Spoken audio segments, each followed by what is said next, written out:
que comparta, me dan un segundito que tengo un trombito con el R y esto. Muy bien. Sí, muy bueno el cheat sheet, lo miré recién. R tiene cheat sheets para todo y son re Es lindos. excelente, sí, muy bueno.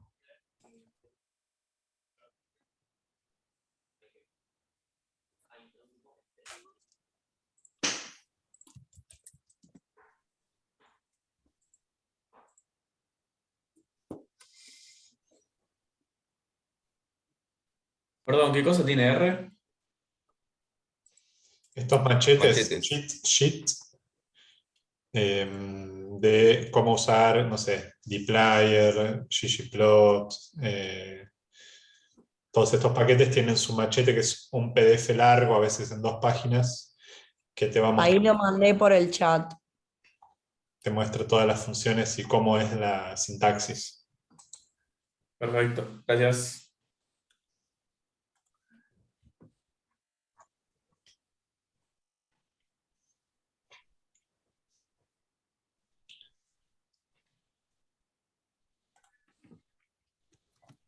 Ahí está, ¿ves? Por ejemplo, justo agarraste dotplot que después lo usamos. Perfecto. Bien. Pero el primer punto era importar los datos.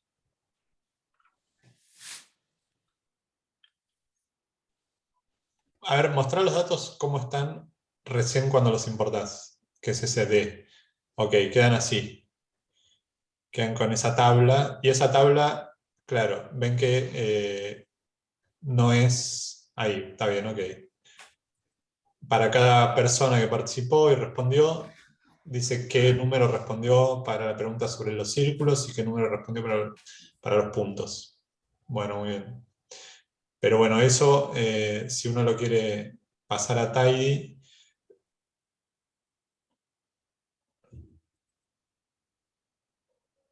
o sea, en principio, ¿por qué no son Tidy esos datos? No están en ese formato Tidy.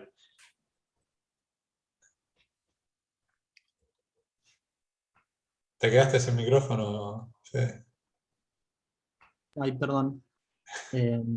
Sí, no era en formato tidy porque hay muchos valores, hay dos columnas con valores.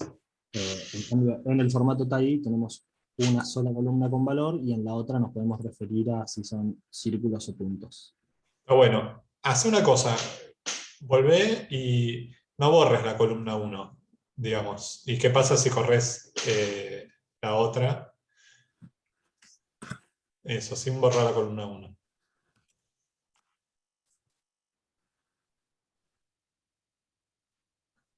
Bueno, A ver, también no, volvé. corro todo No, esto. pero tenés que correr desde arriba, claro. Bueno, entonces, ahí hay un tema con los nombres nada más. Que te quedó... Ah, no, está bien. La columna... No, hay un tema con los nombres que quedó... Las columnas tendría que ser 2 3 en vez de 1 2, ¿no? No escuché muy bien. Volvamos a Tidy. Ahí. Entonces, claro, 2 3. Las columnas ahora son, en lugar de 1 2 2 3.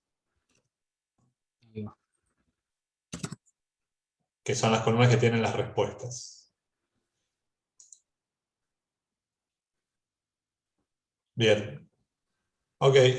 Entonces ven que si uno tiene más columnas, por ejemplo, en este caso era el ID de cada uno de los participantes, eso lo va a mantener y lo va a replicar todas las veces que tengamos datos de la misma persona. O sea, lo replicó acá porque para esta persona tenemos estas dos respuestas. Yo digo, se puede mantener y no pasa nada. Y eventualmente, si uno lo borra, está perdiendo información de alguna manera porque lo que uno sabe es que si esto no estuviera, parece como que son distintas respuestas que podrían venir de personas diferentes, pero hay algo de información en el hecho de que estas dos y estas dos forman parte de respuestas que dio la misma persona. Entonces, en este caso no lo vamos a usar, pero eventualmente puede ser importante porque uno podría ver persona por persona qué tan lejos estaba de la respuesta correcta. O tener en cuenta un poco que hay una estructura que es que este número que está acá y este número que está acá no son de personas independientes, sino que son de la misma persona. Entonces, si uno borra esta columna, esa información se pierde. Pero si uno la mantiene, quiero decir, ven que se puede hacer el pivot longer igual. Bueno, ok. Si querés, después de eso borrás la columna 1 porque no la vamos a usar. Pero bueno, si No, me gustó que esté la columna 1 ahí. claro, No, pero acá me está tirando un error, sorry. que puede ser por eso, porque se mantuvo la... Bueno, no. Esto estaba corriendo. Puede ser por eso, no sé, capaz modificamos algo. Puede ser, pues. Tiene Claro. 2 más, puede ser. Sí, hay 2 más ahí, sí, eso sí. De una. Ok. Bien. Y hasta acá llegamos con el grupo. Esto nos Está costó bien. un toque. Lo más importante era que se dieran cuenta que lo que está mapeado, ¿no? Este es el mapeo. Los datos son esos que tenías ahí, el mapeo. El mapeo es el valor en un eje, el porcentaje, digamos, de respuesta, la geometría en el otro eje, y el color también estaba mapeado con la geometría. O sea, uno quiere que se distingan estos dos. Bien, ese es el mapeo. Después, ¿qué vamos a hacer? Un gráfico de violín y este dot plot. Ahora mostrá el dot plot del cheat sheet, así vemos también cómo leerlo ahí. ¿Esto? Sí. Yo no tengo clara la diferencia entre Geom Jitter y Geom Point. Ok, ahora vamos, pará porque acá no lo usamos ese. Bueno. Pero acá, dot plot, Viene con esta descripción, es medio estos dos nada claro, más. Hay un montón de cosas más para ponerle. ahí está, pero hace suma ahí así vemos bien para leer esto, pues tiene su complejidad. Uy. ¿Ahí están viendo medianamente bien? O... Acá está, sí, perfecto, ahí se ve bien. Entonces dice geom.plot, bin-axis y stack-dir center. O sea, estas son las dos cosas fundamentales que hay que ponerle al dot plot.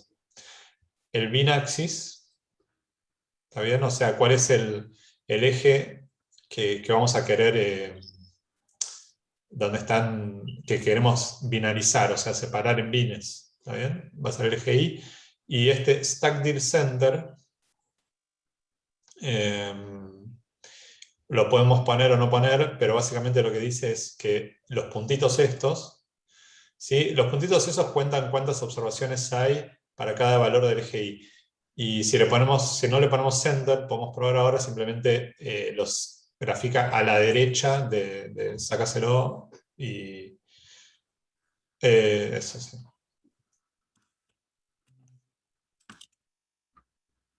Claro, para arriba. Nada, es eso nada más. Y bueno, bien. Una pregunta, ¿por qué puede ser que a veces me diga que no encuentra la función del pipe? O sea, el porcentaje, mayor porcentaje. Solo se me ocurre si no tenés cargada la librería dplyr. Ok. Si no es eso, ya habría que ver bien. Pero bueno, después había un detalle, pero si querés, había un boxplot ahí metidito. Si le querés agregar, tenía su... Sí, sí, lo habíamos visto.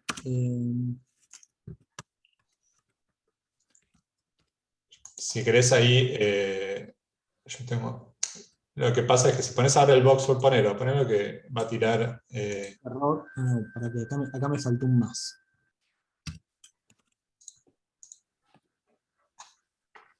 Bueno, acá claramente le tengo que pasar algo. Sí, yo te lo paso eso porque así, digamos, ya es un detalle de... Espera. Annotate.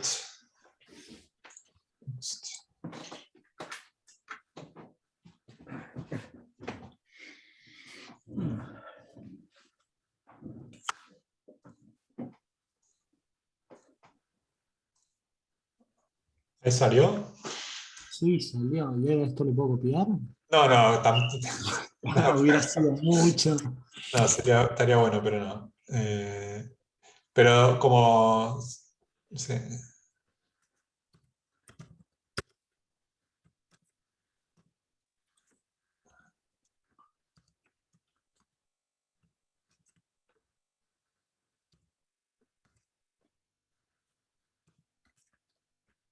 O sea, esos parámetros que le vimos al geonboxplot o dotplot son los que sí o sí hay que poner, pero además cada una de estas funciones geonplot admiten un montón de variables para ajustar, que son estas, y bueno, ahí uno puede buscar y jugar para ir ajustando la forma. Eh, sí, igual todo esto que pusimos acá en el medio, bueno, no sé, salvo el alfa, que es la transparencia, después el resto me queda. Está bien, es así. ¿Qué es lo que puede ser? Hay que ir viendo uno por uno, pero outlier alfa es el alfa correspondiente a los outliers que están por afuera del boxplot, y yo le puse 0 porque si no los pinta de otro color. Bueno, son todos detalles nada más, por eso no importa tanto. Ok, Pero bueno. se puede ir Pero jugando igual, con eso para... ¿cuál fue, de todo esto, cuál fue lo que hizo que el boxbox se achicara? Porque viste que apareció un boxbox gigante y le puse esto. Sí, básicamente ese, el width, ancho. Bueno. Bueno, y esto hasta acá más o menos habíamos llegado. Sí, sí, hasta ahí está bien. Después, siempre, después de todo esto, cuando terminás esto, si querés, le puedes poner un max y especificar cuál es el tema. Sí. Y le puedes poner algunos, Minimal. lo que quieras, y probar para ver cuál te gusta. Bueno, ¿alguna duda? Ahí va. ¿Más o menos se siguió esto? Sí, Sí, más o menos. yo tengo una duda. ¿Por qué sin hacer el core flip no funciona y se superponen los puntos? Sí, eso lo vi, me lo comentaba Ariel, sacar el cord flip. Dale. Ahora los puntos van a aparecer en el así.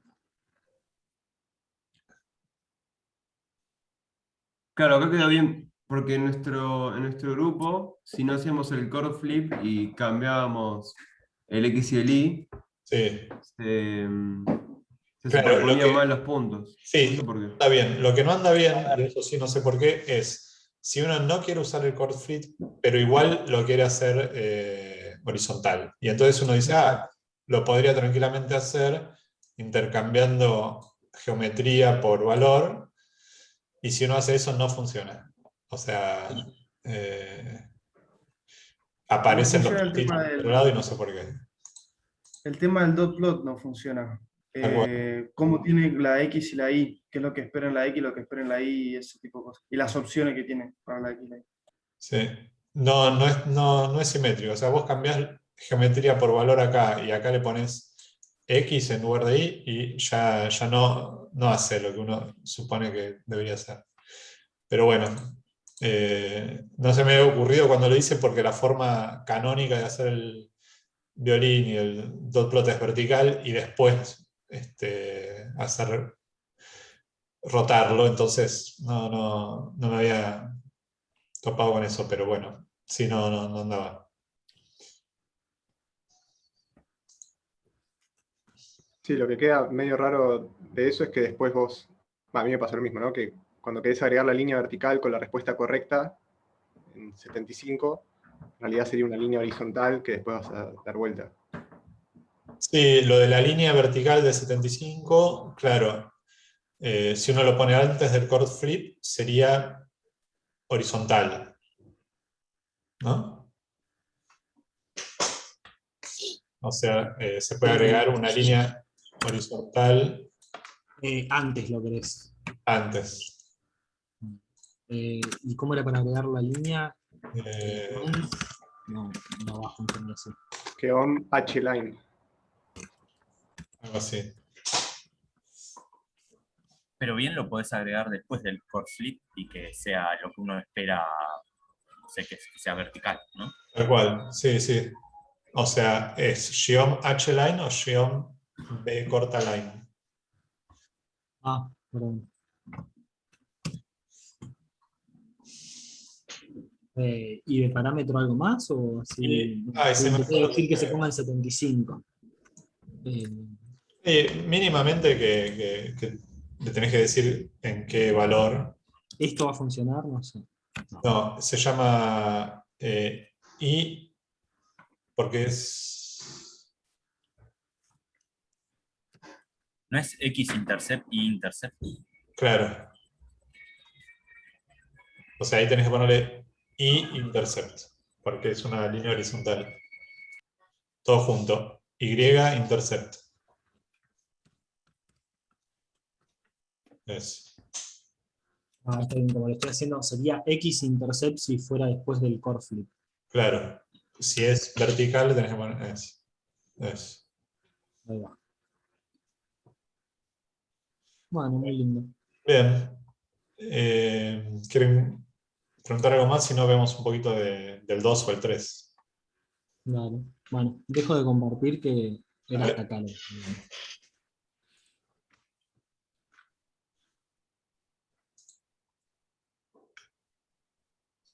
2. 3. Perdón, yo les hago un comentario en general de lo que estamos haciendo, porque a veces perdemos un poco la perspectiva. Recuerden que los gráficos son una forma de comunicar información a aquella persona que creemos que le va a interesar. Entonces, nunca perdamos la perspectiva de que tenemos que pensar que la otra persona que va a recibir el gráfico entiende lo que estamos graficando. Lo menciono porque ahora estamos como en un mundo muy técnico entre nosotros, pero siempre tenemos que percibir que lo que estamos graficando no solo tiene sentido, sino que también es interpretable por un tercero, ¿no? Digo, no perdamos eso en la cabeza. Eso no lo dijimos explícitamente, pero sepamos que es un mecanismo de transferir información. Si la persona a la cual le queremos transferir información no tiene la capacidad de entender sutilezas del gráfico que estamos haciendo, por ahí lo que estamos haciendo no tiene ningún sentido. ¿No? Digo, porque estos gráficos tienen tanta sofisticación que uno podría en algún momento olvidarse que queremos transmitir ideas, ¿no? ¿Está bien? Sí, tenemos que tener en cuenta eso, o sea, quién es el consumidor y de los gráficos que vamos a hacer.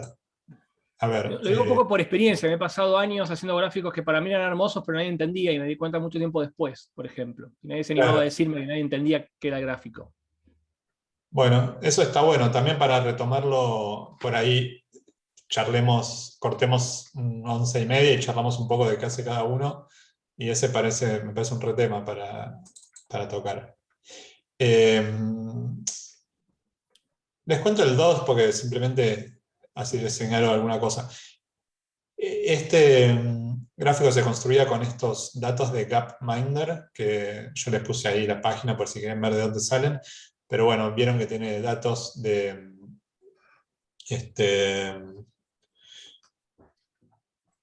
cada país, y ahí tienen datos de la expectativa de vida, sobre todo, y de PBI per cápita, son los que vamos a usar. Y como son los datos del 2007, lo primero que hice fue cargar esta librería, agruparlos por país, filtrarlo por el año 2007, y creé una variable que se llama población en millones, porque me está más cómodo. Básicamente lo primero que tengo que ver, acá es que lo que está graficado es en el eje Y la expectativa de vida, eje X el PBI per cápita, y esos son el mapeo, y después también está mapeado, la población en millones está mapeada al tamaño del puntito, y el continente del país está mapeado en el color. Así que son esas cosas las que quería que se dieran cuenta para jugar acá. Entonces, en el mapeo, para el ggplot, pongo en el eje X el PBI per cápita, esperanza de vida en el eje Y, el continente al color y la población al tamaño. Ese es el mapeo del ggplot. Después hago un Sion point. Después, lo que quiero hacer, fíjense que en el eje X la escala es logarítmica. Eso se hace cambiando la escala acá. Que la escala sea logarítmica. Y nada más, después el resto son los títulos. Y esto, ¿no? Que uno va operando línea por línea y uno parte de los datos grandes de Gapminder, los filtra, los agrupa, los qué sé yo, y la salida de esto, que está acá, si quieren, antes de hacer el ggplot, es otro table que tiene solamente los datos del 2007, que a mí me interesan, son 142, porque uno para cada país. Bueno, entonces a continuación de eso yo le puedo poner un nuevo pipe y hacer el ggplot. O bien podría guardar todo esto como una nueva variable y hacer el ggplot con los datos de esa variable, pero también lo puedo hacer a continuación. ¿Sí? Por eso le puse esto acá. Y, está muy chiquito, perdón. Me olvidé que... ¿Y por qué los agrupaste por país? Creo que no sé, puede ser que no haga falta, vamos a ver. Ahí está. Es buena pregunta. A ver, puede ser que...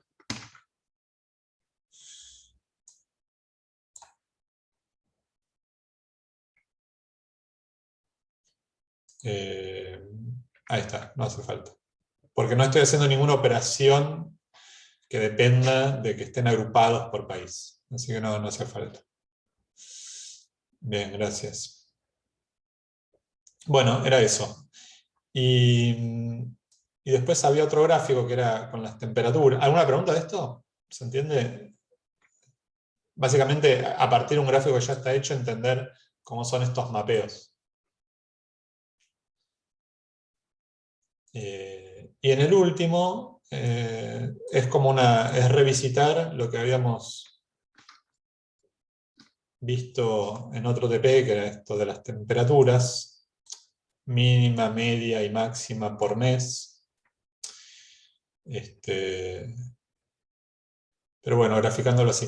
Y además usando esta vez este paquete que se llama Lubridate, que tiene un montón de funciones para trabajar con fechas. Entonces, lo primero que hice fue hacer algo como... ¿Qué pasó acá?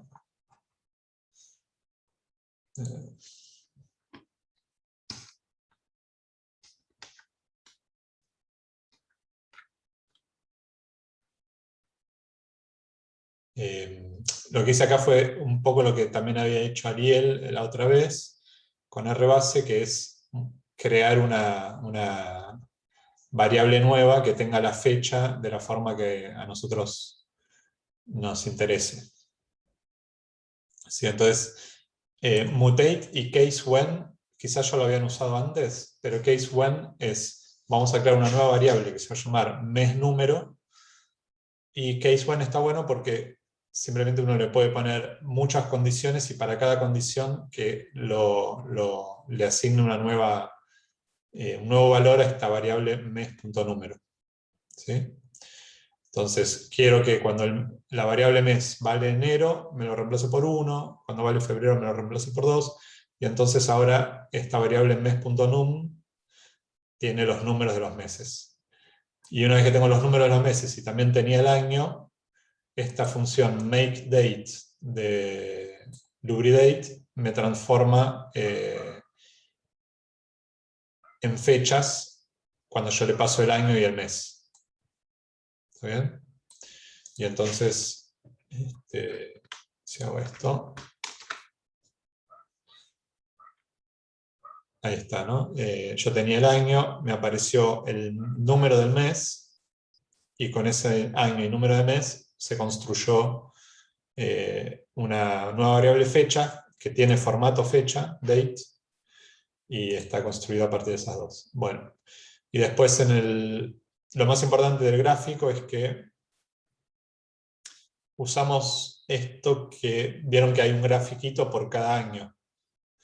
Bueno, eso fue porque le puse acá este facet wrap.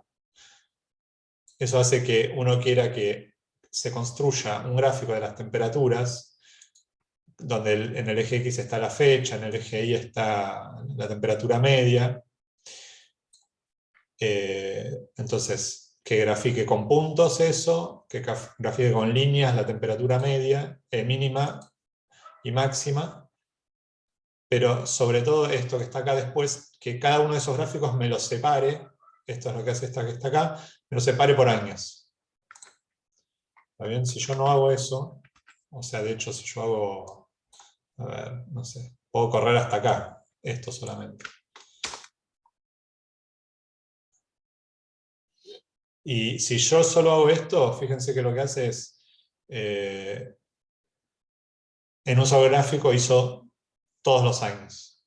Pero cuando yo le agregué este facet wrap, que lo puedo poner ahí arriba también, porque estar acá no es importante.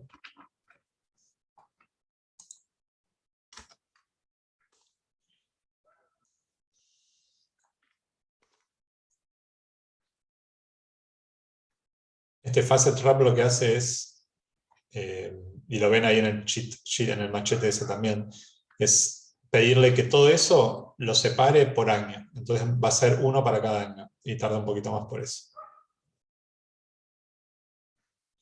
Y todo lo demás, todas las demás cosas tenían que ver con cambiarle algo del color, y qué sé yo, no era esencial para esto que estaba acá.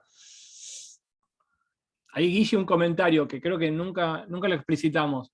Sí. ¿Por qué es importante cuando uno trabaja con fechas trabajar con un formato date? Creo que nunca lo charlamos eso. Nos parece obvio, pero quizá no es tan obvio.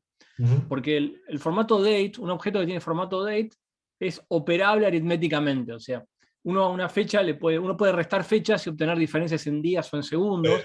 Uno puede sumarle cantidad de días a una fecha. O uno puede extraerle el mes que corresponde a una fecha, el año, el día, el weekday, el día de la semana. Hay un montón de operaciones, muchas que son aritméticas y otras que son de extracción de conceptuales, sobre el formato date, que uno no puede hacerlo si a la fecha la mantiene, por ejemplo, como un string, como un character. Por ¿Tengo ejemplo, una pregunta? si todos entienden eso, es muy importante, porque si no, cuando uno grafica o cuando uno hace un análisis, un modelo o algún análisis, si la fecha es un character, no vas a tener en cuenta la estructura esencialmente lineal que tiene el tiempo. Entonces es importante trabajar con el formato date, y eso te resuelve un montón de problemas después. ¿Sí? Tengo una duda. Cuando hacemos eso, porque a mí eso es de las cosas que más me van a servir para después. Se hace con as.date, ¿no? O sea, lo cambio y le pongo as.date y se cambia a date, ¿no? Sí, tenés varios métodos. Uno es as.date, sí. Y tengo otra pregunta. ¿Puede ser que cuando haga eso y después me fije la clase de la variable, no tire date, sino que tire character? O sea, le hago str para ver las clases de todas juntas. Entonces que no te me lo tire convirtió. character igual. No, te tiene que decir date, o a veces hay unos formatos medio raros que llaman POSIX, medio extraños, también son dates. POSIX pero no, es si le tira date, character no te lo ya convirtió. sé. Listo. Vale. Sí, te tiene que aparecer, ¿ves? Esto. Claro. Por ejemplo, que fecha dice date. Claro, Eso y me lo hizo date solo también porque- cabe para hours, ¿no? ¿Cómo? Horas también va con date. Sí, el formato date incluye año, mes, día y también hora, minuto, segundo. Mira, por ejemplo, si vos esta es otra manera, se puede make date time, podés poner también, ¿ves? Esto es todo el paquete LubriDate que está acá, no sé si se llega a leer, pero bueno, make date, que es una función de LubriDate, vos le podés poner el año, el mes, el día, la hora, minuto, segundo, y el formato no sé qué, y te lo convierte en algo que va a tener date y va a tener toda esta información. O si no, podés hacer, como yo hice antes, solamente make date, que le metes el año, mes y día, ¿está bien? Y si yo no le puse día, me lo toma como 1, que es el por defecto. Entonces yo acá pongo make date 1985 10, y la salida de esto ya tiene formato de fecha. ¿Está bien? Y si yo hago B y pongo, no sé, 1925, 12, este es otro. Y puedes hacer interval AB, me parece, o BA. Por ejemplo, no, creo que hay una de Lugri Day también que te permite decir cuántos días hay entre una y otra. Bueno, Si lo restas, creo que Si hace haces la eso diferencia, directamente. te va a aparecer la creo que o en diferencia. segundo, fíjate, hacer la diferencia directamente, hacer B menos A, Ahí está. ahí está, en días. Yo aprovecho para hacer otro comentario que me parece general e importante con estas cosas, que es esto que aclaraba Guille del día, que lo toma por default en 1. Siempre atiendan a los default de las cosas, ¿no? Porque en principio uno podría decir, ¿por qué el primer día del mes? ¿No? Porque ese es el más representativo cuando yo le doy un mes. Entonces, todas estas funciones que automatizan las cosas tienen algún default en general, y es importante saber cuál es, porque si después vos vas, y de nuevo, volviendo sobre lo que decía Andrés, le compartís esta información a alguien más, tenés que digamos, estar habilitado a explicarle por qué elegiste tal día, tal mes, y si está todo en automático y no sos consciente de lo que estás haciendo, bueno, vas a tener un montón de agujeros, ¿no? en entender el dataset que vos mismo estás analizando. Entonces es importante atender a cuáles son los defaults de las funciones que vamos usando. Bueno, está buenísimo. Había un tema más para cerrar con esto que era el nombre de las variables, que, ¿no, Andrés? Yo cuando defino una variable, puedo ponerle puntos, puedo hacer cualquier cosa, y esto le voy a decir que es 1. ¿Está bien? Y me creo esa variable. En general, pueden ponerle puntos, pueden ponerle guión bajo, pero a los nombres de las variables intenten no le pongan espacios, porque hace todo más complicado. En principio no lo prohíbe, pero si uno a una variable le pone espacios, después cuando la quiere llamar le tiene que poner unas comillitas raras para que las entienda. Entonces, en lugar de espacios pónganle puntos si necesitan, o guión bajo. Pero El R no se maneja bien con los espacios, como tampoco se maneja bien en Linux ni Unix. La mayor parte de los sistemas operativos les cuestan los espacios. Entonces, lo peor que te puede pasar es que te haga cosas que después no controlás. Lo ideal es no usar espacios, ¿sí? En los nombres, acuérdense de eso. Incluso ahí Ariel comentaba, tenés, ¿cómo se llama? Ariel, el camel case, ¿cómo es el nombre que se usa mucho ahora? Hay dos como muy estándar, dependiendo del lenguaje de programación, que es, en vez de poner espacios, alternar mayúscula y minúscula cuando agrego una palabra nueva, como si fuese, no sé, Pepe, la primera S la pongo en mayúscula, la primera A la pongo en mayúscula, o los guiones bajos. Digamos, esos son muy comunes de usarlos, y entonces está bueno acostumbrarse, porque es lo que veníamos charlando, de que muchas veces el código que hacen lo va a leer otra persona, entonces atenerse a los estándares que usan otras personas facilita que ustedes lean después el código que hizo otra persona, y que otra persona lea el código que hicieron ustedes. El punto, si bien en R anda bien, después en Python tiene otro significado, y entonces para personas que vienen de otro espacio, por ahí les puede costar más leer. O sea, a mí me pasó mucho, me pregunté, ¿por qué punto? ¿Qué significa otra cosa eso? Y en R no pasa nada. Entonces, preferible atenderse a estándares que usen otras personas también. Bueno, bien. Perdón, un comentario más antes de pasar a qué hace el científico de datos. Les puse en el chat un link de una charla de un especialista que se llama Hans Rosling, que es el creador de Gapminder, es un estadístico que fue uno de los primeros en empujar los gráficos de burbujas, que son muy divertidos. Pero se los puse para que miren esa charla, que es muy cortita y es un ejemplo maravilloso de lo que es comunicar información correctamente, de alguna manera. Motivar la comunicación de información mediante gráficos. Ahí Hans Rosling muestra los mismos datos que mostró Guille en el ejercicio, pero con unos gráficos en movimiento, y me parece que es un ejemplo maravilloso de lo que es transmitir una idea mediante un gráfico. Si pueden, veanla, es muy cortito igual. ¿sí?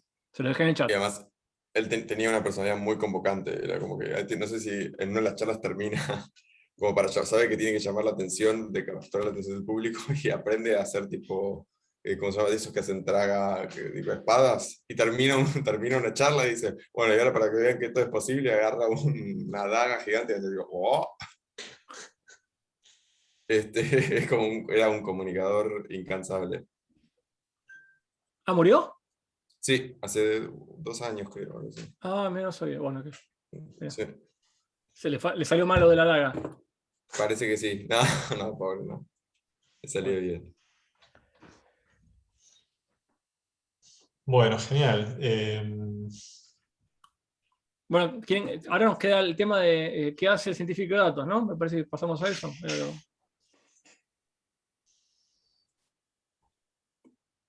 ¿O tenemos algo más?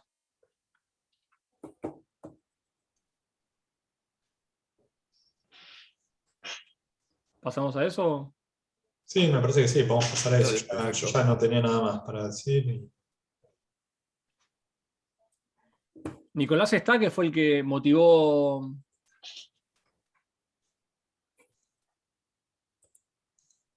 Lo veo ¿Estás ahí. acá, Nicolás? ¿O? Sí, dice que sí. Está, pero tiene que dar la cara. Ah, Creo que tenía micrófono. No tiene. No, porque él podría arrancar, porque él tenía como algunas preguntas que quería hacer. Nicolás, ¿querés preguntar algo?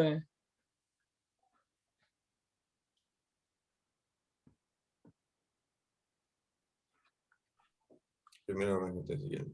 Bueno, dale.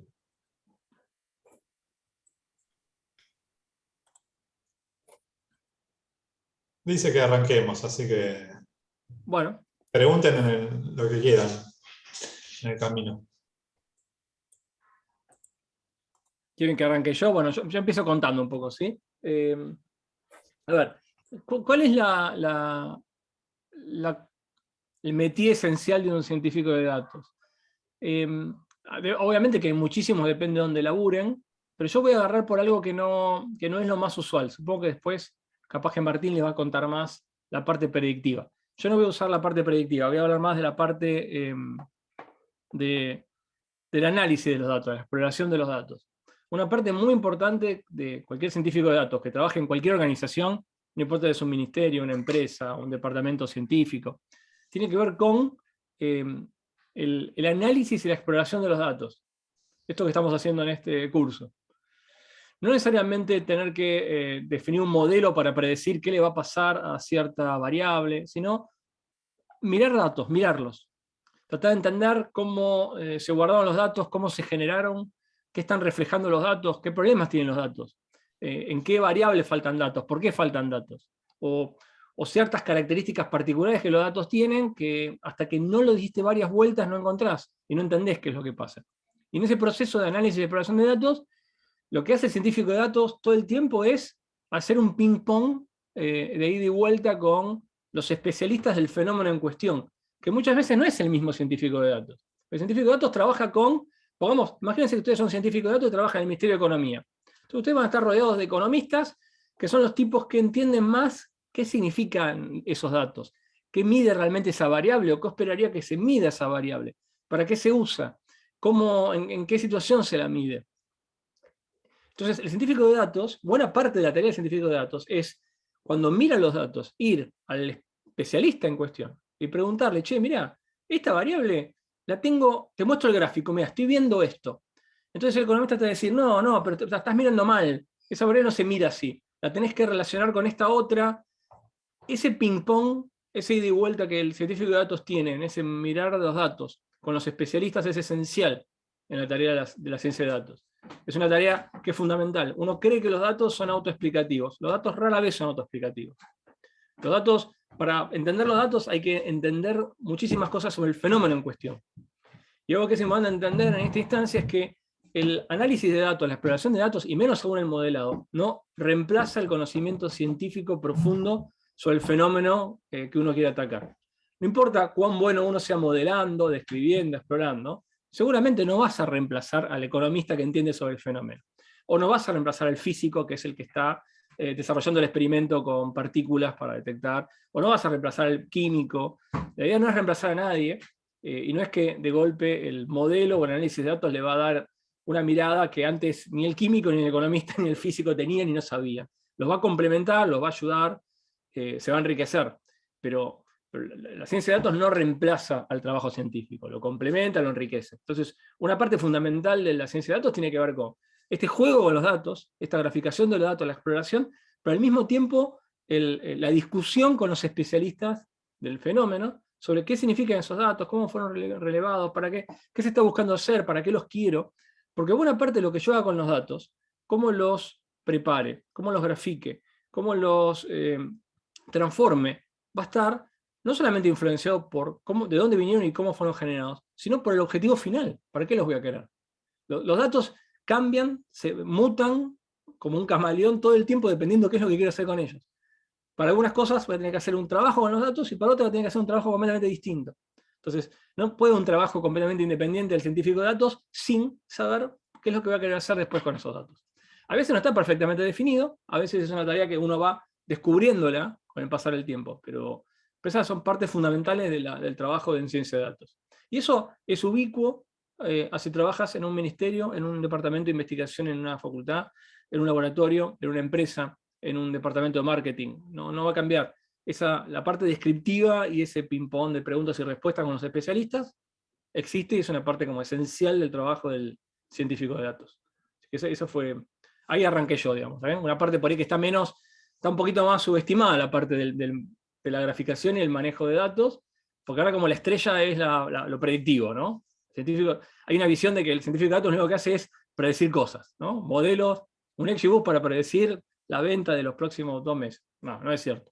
El 90% del trabajo del científico de datos es graficar datos, mirar datos, ordenarlos, entenderlos. ¿Sí? Perdón, ¿subestimada por quién decís, Andrés? Hay mucho... ¿Por nosotros mismos, por los empleadores? Por todos, creo. No, bueno, yo no porque estoy como, me paro siempre, soy como una especie de refutador de leyendas natural, me gusta ser contra, pero hay como una especie de espíritu Kegel ahora, ¿no? Parece que la ciencia de datos es todo predecir quién va a sobrevivir en el Titanic, más o menos. Hay una especie de exageración por la importancia de lo predictivo, porque después en las organizaciones, por supuesto que predecir es súper importante, ¿no? Y un montón de negocios se estructuran en base a que te funcione bien el sistema de recomendación o que te funcione bien la predicción de qué tipo te va a pagar el crédito o no. Por supuesto, es re importante. Pero muchas veces, después, todo lo que rodea eso también es súper importante, es tremendamente importante. Y en general no está puesto el highlight en otra parte del trabajo del científico de datos que tiene que ver con el análisis de los datos, la exploración de los datos, el entendimiento del problema. Me parece que hoy por hoy está demasiado concentrado, sobre todo con la parte más de difusión de ciencia de datos, en lo predictivo. Entonces me parecía que era importante enfatizar el otro laburo del científico de datos. Por ahí poco más el de obrero de los datos. Y en ese sentido, para mí es importante que entiendan que si uno quiere ser científico de datos, eso es como cuando a uno le gusta el fútbol. Si vos te querés dedicar al fútbol, vos tenés que imaginarte que lo que te gusta es levantarte a las 6 de la mañana, tomarte un colectivo durante 1 hora y media y entrenar durante 6 horas seguidas con mucho frío. No piensas que lo que te gusta es estar en la final del mundo con Alemania y meter el gol que le da a Argentina la Copa. Eso con bajísima probabilidad te va a pasar. Lo que te tiene que gustar es el día a día, el trabajo de obrero. Y en el caso del trabajo de obrero, el científico de datos es cargar datos, mirarlos, hacer queries, hacer gráficos, ir y hablar con el departamento que generó el dato, hablar con la gente de sistemas, tener reuniones interminables con gente de sistemas viendo cuál es la mejor forma de estructurar los datos, qué tipo de tecnologías se están usando para guardar, después hablar con la gente que consume el dato final y viendo, ese es trabajo del científico de datos. No es solamente tuviste un modelo predictivo mejor que el que siempre tuvimos, te felicitamos porque ahora ganamos mucho más plata o descubrimos algo que no sabíamos. Eso ojalá te pase, pero es una parte pequeña en general. ¿Sí? No, está bueno también esto de resaltar la naturaleza como inherentemente interdisciplinaria. Es como que algo que también te tiene que pasar es que te guste hablar con personas que hagan cosas distintas y de temas en los que vos no vas a ser experto. O sea, que tenés que estar preparado para salir todo el tiempo de tu zona de confort y no sentirte como que viste, como que, y la posibilidad de aprender del otro todo el tiempo. Porque es algo que, o sea, vos vas a hablar con esto, lo que decía antes, vas a hablar con el economista y te va a hablar en economista. Vas a hablar con el sociólogo y te va a hablar en sociólogo, vas a hablar con el químico y te va a hablar en químico. Y medio que parte de la tarea es aprender un poquito de ese lenguaje para poder comunicarte, porque los pedidos o los requerimientos van a venir, o sea, el tipo va a estar, o la mina que esté laburando, con la que esté laburando, va a estar pensando en su marco teórico, por decirlo de alguna manera, y con sus términos, y cuando te planteo una pregunta o un pedido, no va a ser tipo, necesito entrenar un árbol de clasificación, que bla, bla, bla, bla. Va a ser como una pregunta genérica y es en ese ida y vuelta que uno va diciendo, bueno, que la mejor herramienta para esto, o este problema lo podemos atacar por este lado, o lo que vos me estás diciendo en idioma economista se traduce en este plan de acción de podemos hacer este tipo de análisis, aplicar estos modelos, etc. O sea que ese ida y vuelta que dice Andrés es crucial. Una pregunta, y este análisis que menciona Andrés, ¿a quién va dirigido? ¿Puede ir dirigido al mismo experto al que le estás consultando, a otro departamento, al público general? Para el público general sabemos que sí, o cualquiera de todos esos. ¿Hay algo más general o puede ser cualquiera de todos estos? Puede ser cualquiera de todos estos. En general, en una estructura de organización más o menos grande, vas a tener que comunicarte con pares a veces, porque vas a tener un equipo de científicos de datos, sea que el nombre sea ese o no. A veces te vas a comunicar con jefes que por ahí tienen mucho menos manejo técnico que vos, por lo cual vas a tener que, hay una parte importante de docencia de cómo se leen los gráficos, cómo se analizan los resúmenes, qué es importante de un modelo. Muchas veces les vas a hablar al público en general, entonces vas a tener que adaptar el mensaje para un público general, y muchas veces vas a hablar con gente súper técnica y súper especialista, pero que por ahí simplemente no domina tu métier metodológico. Vas a hablar con alguien de sistemas, que por ahí es un súper programador, sabe muchísimo de sistemas, pero por ahí no entiende para qué se está haciendo este modelo, o para qué se está armando esta forma de graficar y mostrar los datos. Uno va a tener que entrenar ese juego de comunicarte con otra gente con diferentes niveles de profundidad y con diferentes disciplinas. Y eso que decía Martín, está bueno pensar en lo interdisciplinario, y te tiene que gustar mucho lo interdisciplinario, no tenés que sufrirlo. Si lo sufrís, es el peor laburo que podés tener. Si te gusta la interdisciplina y te gusta saber un poco de todo, estás en el mejor de los mundos. Tu día a día va a ser como una especie de vacaciones eternas, porque va a ser maravilloso, va a ser una cosa de descubrir todo el tiempo fenómenos interesantes. Ahora, si no te sentís cómodo en lo interdisciplinario, salí corriendo de acá, este no es tu... O sea, eso es un poco diferente, yo tiro así preguntas, pero es un poco diferente del trabajo de programador clásico, podríamos decir, como que el programador es como que podría vivir en un mundo donde solo hay programadores como haciendo tareas, ¿o no? Perdón, ahí comento un poco, yo soy programador hace 17 años, no, sos interdisciplinario. También. De hecho, lo que acá llaman, esta conversación, es lo que en computación se llama la toma de requerimientos, que es lo que en general hace un analista funcional si tienes los roles definidos, cosa que solamente pasa en las empresas grandes. Si estás en una empresa mediana para abajo, también tenés que hacer el análisis de la toma de requerimientos, y eso implica, no sé, sentarte con marketing y tener todo este ida y vuelta con otro diccionario, con otro ida y vuelta. Yo mientras lo hablaba por ahí Andrés, comentario cortito, yo lo que pensaba que por ahí, la lógica del científico de datos no aborda el computador es, por ejemplo, nosotros tenemos un quilombo padre haciendo logs. Nosotros logueamos todo. Y después yo me imagino a alguien orientado a datos, tratando de entender todo completamente desorganizado. Toma esta información, inentendible. Por ahí un científico de datos tendría un campo de acción mucho más fuerte y decirme, mirá, loco, organizá esto así, así, así, porque si no, esto que estás guardando no es información, no me sirve para nada. Está bueno, Sí, no, perfecto. me preguntaba por eso, por cuál es o sea, ustedes, algunos están en la carrera de ciencia de datos, otros vienen de computación, y además, bueno, también es como una carrera vecina o una formación vecina. Bueno, ¿cuál es un poco la diferencia? Está bueno eso que decís. Yo tengo una pregunta para Andrés. Volviendo al ejemplo del economista, ¿no? Que decís, bueno, el economista te dice cómo se leen los datos, pero el análisis de los datos, ¿después lo tenés que hacer vos como cientista de datos?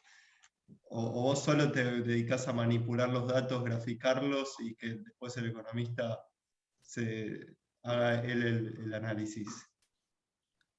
A ver, no sé si te entiendo mucho la pregunta. El análisis que vos hagas de los datos no tiene ningún sentido si vos no entendés el fenómeno. No tiene ningún sentido en general. Y eso no importa si lo que estás mirando es la trayectoria de una partícula hecha en un experimento en el CERN, o es la trayectoria del PBI per cápita calculado por no sé qué corno del Ministerio de Economía. No existe una especie como de análisis naturalizado del fenómeno, de los datos. En ese sentido es que vos vas a tener que hablar con el físico y con el economista para tratar de entender qué significa ese número en la práctica. Y es la evolución del M1, de la base monetaria. Y le vas a tener que preguntar al economista, che, ¿pero qué es la base monetaria? Algo vas a tener que entender. ¿Por qué? Porque si no entendés, seguramente que te estás perdiendo algo, que podrías hacer algo mejor con los datos. Porque una vez que entendiste, che, el M1 es esta parte de la base monetaria, mide esto. Pero entonces ¿no nos convendría transformar estos datos y representarlo de esta manera? Siendo que este es el... Entonces, vas a tener que hacer esa interacción con el economista o con el físico para entender qué quiere medir eso. Y después seguramente el análisis, quizá el mejor de los escenarios lo van a terminar haciendo en forma conjunta. Porque también el especialista va a aprender algo de vos en lo que es esencialmente puro del análisis de datos. Vos le vas a decir, che, no, mira, existe este método gráfico para representarlo de esta manera, o tenemos esta forma de modelar los datos que me parece que está piola para este problema. Y ahí te va a decir, sí, está bueno, porque la verdad que entonces podríamos ver cuál es la relación entre X e Y, pero yo ahí lo que me imagino siempre es como una charla. Una charla donde vos le tratás de explicar a dónde que te parece que habría que ir con los datos, y él te dice, no, pero mira que el objetivo final es este. Entonces no hay como una especie de laburo independiente, es un laburo conjunto todo el tiempo, donde lo que te complementás es el conocimiento. Capaz que justo el economista o el físico no tiene la mejor herramienta para hacer ese gráfico, o hacer el mejor modelo, y vos la tenés, pero vos te está faltando saber para qué vas a hacer ese análisis, o exactamente qué significa esa información. En ese sentido son completamente complementarias esas figuras. Claro. No sé si va para ese lado. Sí, era por ahí la pregunta no estaba bien formulada, pero era más bien saber si vos solo te dedicás a ser un obrero de datos o tenés alguna función más. No, eso va a depender mucho de dónde labures. No siempre, yo digo lo del obrero porque para mí está bueno cuando uno agarra un laburo pensar no en la estrella de esa ocupación, sino en no imaginarte cómo sería si sos el que mejor le va en ese ámbito, sino cómo le va al promedio o al que no le fue tan bien, si te gusta eso que vas a hacer. Entonces, cuando yo me refiero a obrero, tenés que imaginarte trabajando con los datos. Eso no quiere decir que vos vas a simplemente preparar los datos y después va a venir alguien y va a salir al estrellato y le va a hablar a los medios de prensa diciendo, bueno, y esto es el método, esto es lo que descubrimos, y vos vas a estar ahí atrás de una cortina, escondido. No quiere decir eso. Posiblemente vos termines haciendo ese análisis junto con otra gente. Quizás vos termines encontrando algo interesante, pero posiblemente lo más probable es que no seas vos solo. Depende mucho de dónde estés, cómo seas vos, cómo es el contexto y qué es la situación. Yo creo que con esa pregunta hay como una reconciliación, ¿no? Donde vos no querés, por un lado, no querés hacer nada que esté mal, ¿viste? O sea, no querés por ahí hacer lo que se te ocurre a vos y que te dicen, no, esto así no se hace, está mal, ¿viste? Eso por un lado. Pero después, dentro de lo que no está mal, probablemente vos tengas una muy buena idea de algunas cosas o veas cosas que los otros por ahí no ven. Eso tampoco sería... También tenés que tener confianza de lo que vas descubriendo, ¿no? A mí me ha pasado en economía muchas veces que sí, que en realidad conviene confiar en unos. Bueno, nosotros formamos acá científicos, digamos, o sea, que vos las cosas que vos vayas viendo son cosas que vas aprendiendo que van a estar, que van a tener un sustento, digamos. Vos no vas a decir algo a partir de la nada, vos vas a decir cosas que alguien te las podría cuestionar y que vos te las podrías defender, digamos. Podrías decir, no, yo veo que esto es así por tal y tal. O sea que también tendrías que poder confiar en lo que vos vas descubriendo y puede ser que veas cosas que ellos no llegan a ver. Sin que llegues a hacer algo y si no, y bueno, y después depende del lugar. Capaz que te dicen, bueno, está todo bárbaro, pero ¿sabes qué? Haz este análisis y chao, y bueno, qué sé yo, no sé. No está tan bueno trabajar en esa situación, pero bueno. Claro, no sé, claro. depende del lugar. Yo para meter un bocadillo nomás, más académico, a mí me sirvió mucho en todos estos temas poder como diferenciar entre lo que es interdisciplina y multidisciplina, que es un poco, con cómo lo estoy enunciando, es un poco una definición mía que me armé en base a escuchar gente, ¿no? Pero yo viniendo de física es como que tengo muy claro esa imagen de querer ser Einstein, ¿no? Uno está ahí y es el más capo de algo, ¿no? La tiene re clara y va y impone trendings sobre cómo se hacen las cosas. Y he visto mucho en cosas como sociofísica o análisis econofísica, muchos expertos de un área que en la dificultad de comprometerse con los temas que ya vienen estudiados con otro área, recortan un pedacito y se quedan con el universo que solo les interesa. Versus un paradigma que yo terminé llamando multidisciplina, no sé si es el término más exacto, ¿no? Pero pensar en vez tanto en la intersección, en la unión, donde vos tenés ahora una nueva área en la cual vos sos parte de un pedacito, donde, no sé, con tu ciencia de datos podés pegar cosas que vienen de Machine Learning, que las desarrolló, no sé, un estadístico o alguna persona así, con cosas de sociología. Y no es que todos los especialistas trabajan en un pequeño campo que es la intersección, sino que hay algo más grande que funciona como unión de esas cosas, ¿no? No sé si interdisciplina o multidisciplina son las mejores palabras, pero piensen en eso, en un concepto más de unión, donde tenés muchos especialistas de distintas áreas que buscan puntos en común para trabajar, pero construir algo que no es que queda reducido al campo de conocimiento de total, sino que al revés, es la unión de esos campos de conocimiento.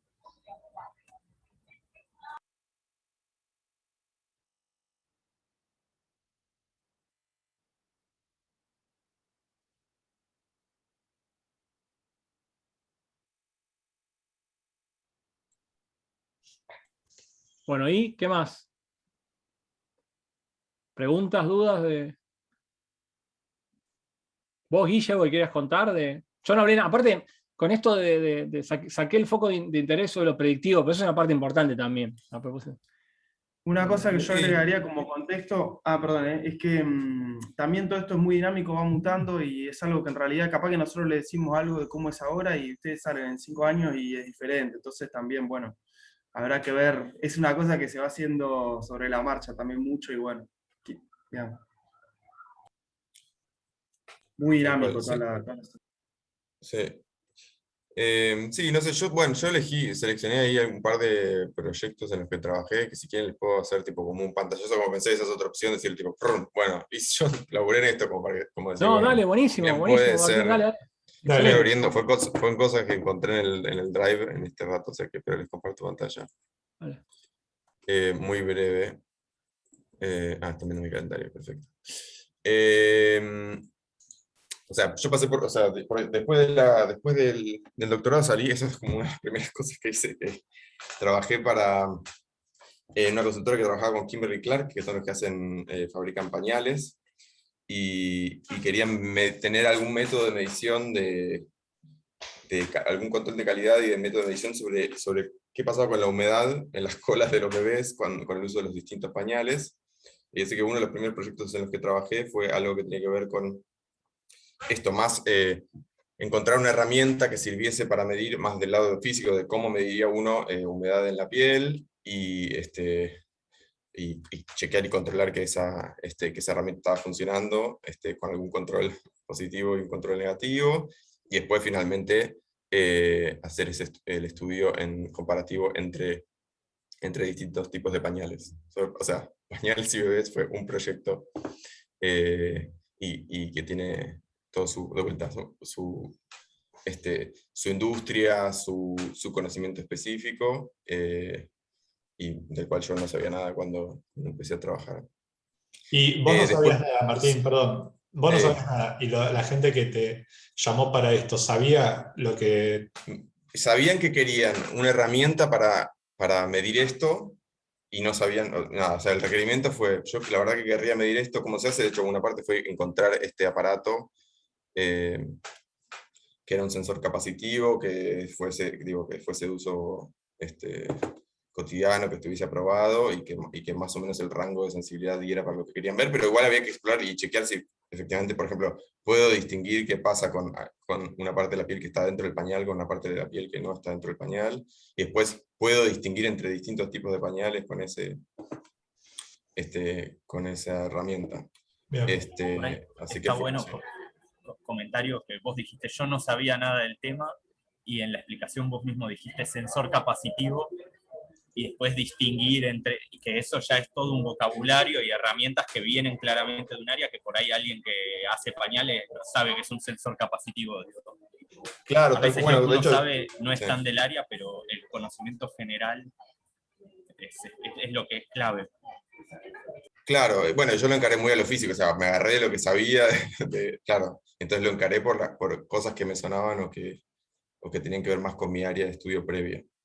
Después pasé por el portal de datos, que es este que usamos para sacar, de acá estaba la API de GeoRef, y es el repositorio nacional de datos abiertos, y ahí me tocó trabajar en distintos, pero en un área de datos que no solo trabajaba en el portal, sino también interactuaba con un montón a través de los ministerios, con todo lo que tuviese que ver con datos, y ahí aparecía mucho esto que decía Andrés, de todo el tiempo estar cambiando, o sea, si interactuabas con el Ministerio de Economía por un proyecto específico de análisis de microdatos de precios, era una cosa. Si trabajamos con el Ministerio de Salud y con el Gobierno de la Ciudad también, en un proyecto que no tenía nada que ver, que era en un proyecto de ovitrampas. Estas son unas trampas para mosquitos que están puestas en la Ciudad de Buenos Aires, que se revisan todos los días, donde es este tachito con un palito, y donde uno chequea que haya o no huevos de Aedes aegypti, y estaban trabajando en un sistema para recolectar y digitalizar estas imágenes,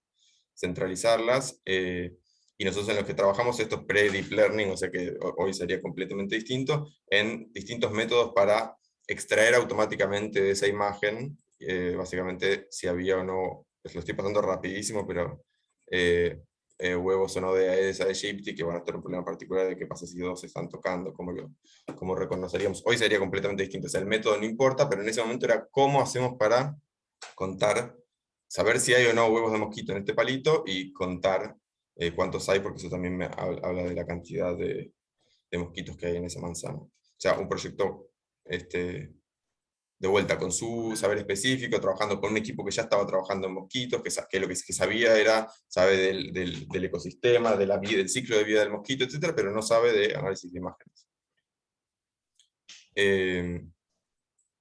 Estoy haciendo un pantalla muy rápido porque tenemos poquito tiempo, pero quiero ver cómo ver esto. Sí. Después, en jefatura de gabinete y en el Congreso, un proyecto de análisis de ordenamiento de documentos y de textos. Estos son como un poco los requerimientos. Ellos llegaron con estas dos preguntas. ¿Cómo puedo categorizar eficientemente? Este es un departamento que se encarga de responder las preguntas que hacen el legislativo al ejecutivo. O sea, todos los meses el Congreso manda preguntas al ejecutivo para ver cómo está avanzando la marcha del país, y este departamento se encarga de contestar esas preguntas, y entonces tiene que manejar bastante volumen de información, y tiene que repartir estas preguntas entre los distintos ministerios, y entonces ellos querían saber si había alguna manera de poder categorizarlas, y también de saber si este tema del que me están preguntando yo ya respondí algo en el pasado. Y bueno, de vuelta, esto tiene todas sus técnicas de manejo de texto, etc. Es como todo un mundo. Y después en lo último, lo que estuve trabajando, y saltando Una muchísimo de cosita, tema, pero Martín, es para darle un antes de pantallazo. que Sí, pase. obvio.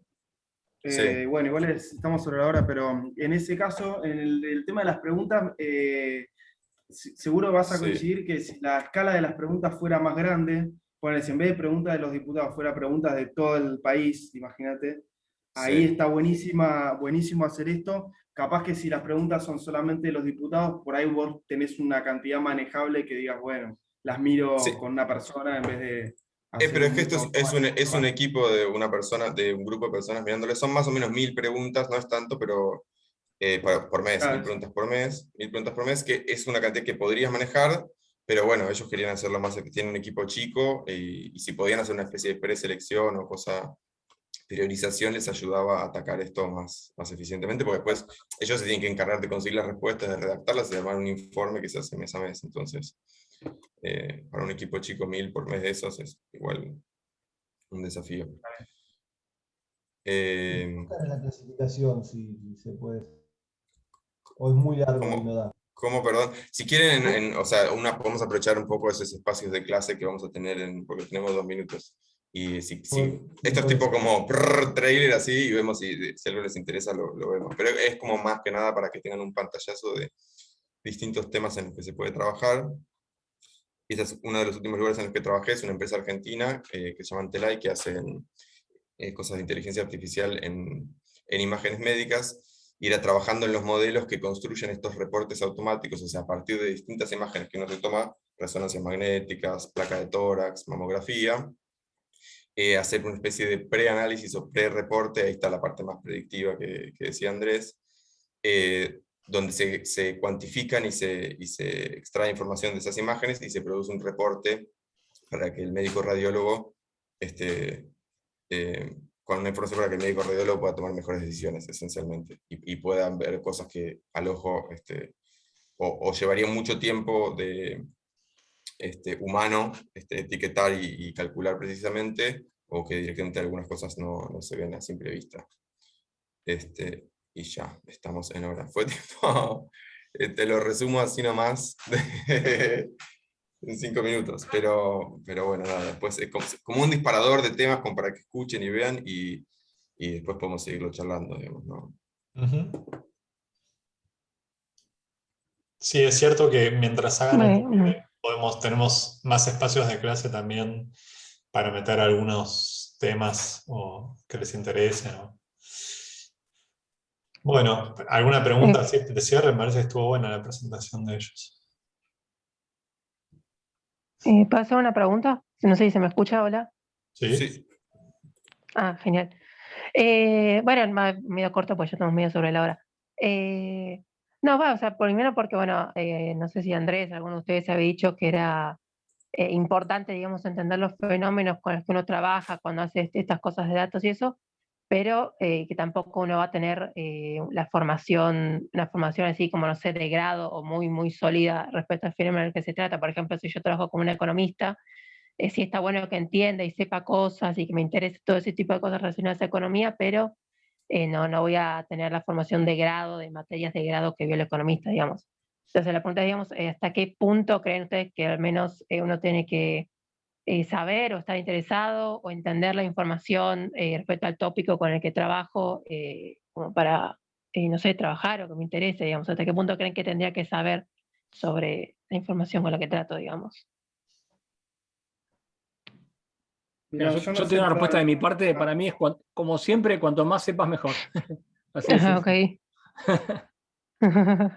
Yo lo que te diría, sí, un poco tenés que saber. No sé cómo es en el caso de otras materias. En el caso de economía, que te puedo decir porque me pasó, la formación que ellos tienen también son materias que fueron quedando desde hace mucho tiempo. Es como que tienen, es como una, qué sé yo, si vas a hacer la carrera de psicología, capaz que te van a enseñar tal y tal materia y son las mismas cosas de siempre, y no significa que realmente eso sea lo que vos necesitas para resolver el problema que hay. ¿Viste? O sea, capaz que vos tenés un problema de salud mental de la población y capaz que no tenés que saber Freud o qué sé yo, ¿no? Entonces, en economía por lo menos te pasa eso. No sé cómo puede ser, quizás en algo más científico, no, capaz que si vos tenés que hacer cosas médica, biología, otras cosas físicas, lo que sea, puede ser distinto, pero con sociales me da esa sensación. O con negocios, digamos.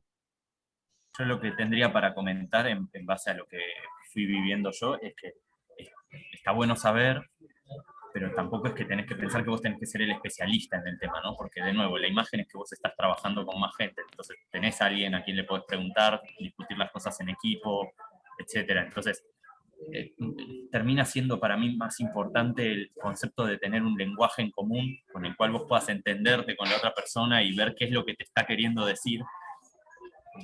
No sé, acá les pasará a la gran mayoría que todo el mundo, cuando empezamos a programar, pensaban IJ, porque les resultaba IJ algo natural, porque todo el mundo cursó alguna materia de matemática, qué sé yo. Si vas y hablas con un antropólogo, decís IJ y no te va a entender nada de lo que le está diciendo. Entonces es fundamental para construir un lenguaje común en el cual la otra persona te puede explicar qué es lo que quiere, qué es lo que ve, los problemas que ve, y vos le puedas responder, digamos, y que se entiendan, no tanto que vos entiendas tanto el tema que vos puedas construir una nueva teoría económica en un área, ¿no? Para eso tenés que ser economista, para entender aparte qué es lo que se hizo antes, qué es lo que falta, etc. Sino para, de nuevo, lo vuelvo a decir, tener un lenguaje común con el cual transmitir las ideas. Claro. Bueno, no sé si puedo hacer una pregunta más o ya estamos medio sobre la hora. Creo que ya. No sé si hay tiempo o no, pregunto. No, estamos sobre la hora, pero un par de minutos nos quedamos y después podemos seguir otra clase. Pero me repetís lo que dijiste, pero no te escuché muy bien. No, que estamos sobre la hora ya, pero Martín se tenía que ir, Andrés también, pero podemos seguir. Ah, no, Martín está ahí. Ahí volví, no, pero sí, me fui y volví porque me cancelaron. Tenía una reunión a las 12, pero... Ah, ok. Pero dale, vayamos cerrando y podemos seguir otro día, tranquilamente. Bueno, entonces pregunto la que tenía. No, bueno, digamos, porque en realidad van, digamos, el plan de estudios, al menos de la carrera de datos, a varias materias y cosas relacionadas con matemática, digamos. Y bueno, después, por ejemplo, en el final del segundo tramo tenés como introducciones a distintas cosas, por ejemplo, estadística y datos, optimización y bueno, etcétera. No, bueno, digamos, mi pregunta es, digamos, si o sea, en el día a día, capaz de la ciencia de datos, de alguna forma, capaz, se aplica a algunas cosas relacionadas con matemáticas, ya sea estadística, o probabilidad, o optimización, o lo que sea, o si en cambio, digamos, el tema del científico de datos se reduce a agarrar datos de distintas fuentes, ordenarlos y hacer gráficos de colores, digamos. Y en el caso de que la respuesta sea sí, que sí se aplique a la matemática, si tiene si es alguna aplicación un poco más profunda que, al menos en la estadística que vimos hasta ahora, que tiene que ver con, no sé, mediana, máximo, mínimo y cosas así básicas de 2 minutos, digamos. No sé si se entiende mi pregunta. O sea, si se Sí. aplica o no la matemática en el día a día y hasta qué punto, digamos. Sí, la respuesta es sí y un montón, me parece. O sea, para contestar así pronto, esta es una materia como de primera exploración y la idea es que no usar herramientas que sean intensivas de matemática para tener una primera exploración. Pero a lo largo de la carrera van a ver, puedes meterte todo lo profundo que quieras, digamos. Sí, y es un requisito tener una formación sólida en matemática para poder hacer este trabajo. Sí. Bueno, no sé qué opinas. Bueno, una distinción que haría, que sí, matemática en profundidad, pero no necesariamente significa que sea la matemática de análisis 4, en número complejo, lo que venga, digamos. Capaz que con las cosas básicas, pero sí aplicadas con profundidad o sí pensando bien lo que estás haciendo. Eso. Capaz. Sí. Para mí un buen resumen es que la gente de otras áreas va a pensar que sos un matemático y vos vas a saber que no sos un matemático, vas a conocer matemáticos de verdad, digamos. Estudiando física pasa lo mismo. O sea, sí, digamos, tiene así como una parte de matemática importante, profunda, digamos, pero todo en torno a todo lo aplicado, digamos. Obviamente no vas a ver cosas así como dijo Coso de análisis 4 y todo eso, sino es como todas cosas más aplicadas viene a ser lo importante. Yo lo relaciono con algo científico, ¿no? Como que vos tenés que pensar bien lo que estás haciendo, tenés que encontrar cómo se explican las cosas. Esa sería la parte científica, pero bueno, no necesariamente algo particular. Sí, pero si chusmean el canal de Andrés, que pueden ver el rango de aplicación y de temas matemáticos, y van a ver que hay cosas que son muy específicas y muy complejas. No para asustarlos y decirles es complicado, pero para decir, digo, sí, se pueden, o sea, podés llevar la matemática al extremo todo lo que quieras y obviamente que eso te va a dar una ventaja en el campo también. También, ojo, tenés un trade-off, porque vos por ahí pones cosas complicadas de matemática y perdés a la gente, o no le podés decir, a veces por ahí las usás y no les podés decir. No, obvio, depende en qué trabajes y siempre está ese desafío de que vos tenés que tratar de usar la herramienta que te parezca la mejor y que a veces puede ser bastante compleja y cómo le comunicas a quien sea tu cliente, vamos a ponerle entre comillas, pero puede ser tu socio de interacción, que no va a ser especialista, cómo le explicás qué es lo que estás haciendo. Sí. No, además, otro layer es que desde ya que las materias que ustedes cursan de matemática básica en la carrera no las aprenden porque después eso es lo que se usa en el trabajo necesariamente, sino que hay algo del aprendizaje de la matemática básica elemental y los fundamentos académicos que ustedes consiguen en esta carrera en la UBA que, bueno, vienen, les van a servir, pero no por una cuestión de utilidad necesariamente para resolver un problema después inesperadamente. Puede ocurrir que sí, puede ocurrir que no, pero forma parte de la formación científica también. Bueno, ¿la seguimos otro día, gente? Dale. Bueno, Nos vemos el martes. chao. Adiós. Nos vemos. Chao, chao. Gracias. En fin, Nos vemos. Igualmente.